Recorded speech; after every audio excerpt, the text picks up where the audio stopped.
Le 25 mai 2020, le candidat du parti au pouvoir, Évariste Ndayishimiye, a été déclaré par la CENI, lors de la proclamation des résultats provisoires, vainqueur de l'élection présidentielle avec 68,72% des voix contre 24,19% en faveur de l'honorable Agathon Rwasa, son principal adversaire.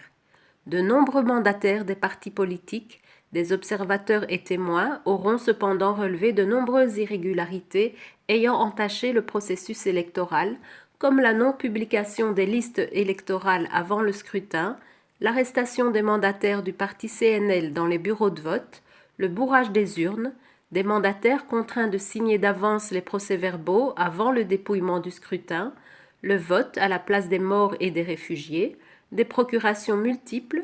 des électeurs qui ont voté plusieurs fois dans certains bureaux de vote, l'exclusion des mandataires et observateurs lors du dépouillement du scrutin, des intimidations et contraintes exercées sur des électeurs par certains administratifs qui les accompagnaient jusque dans les isoloirs, etc. Mais la plus spectaculaire aura été la proclamation et la publication des résultats sur base d'un brouillon, selon les dires du président de la Commission électorale nationale indépendante.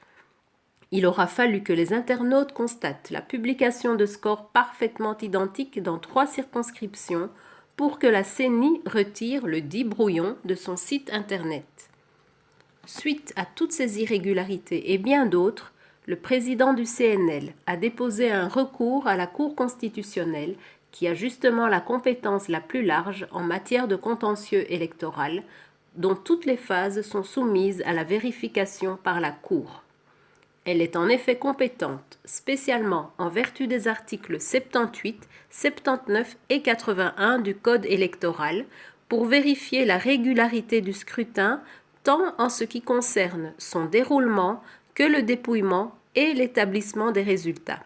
Et ces décisions vont de la simple rectification des erreurs matérielles à l'annulation en tout ou en partie du scrutin si elle juge que les irrégularités relevées ont pu en influencer de façon déterminante les résultats.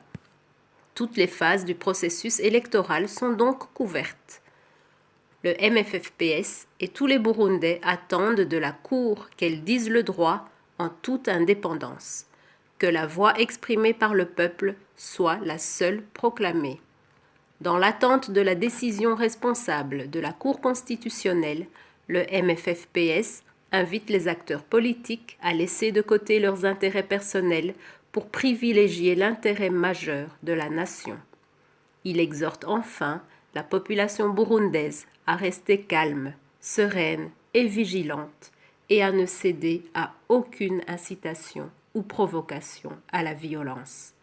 Ceci est un message du mouvement des femmes et filles pour la paix et la sécurité au Burundi.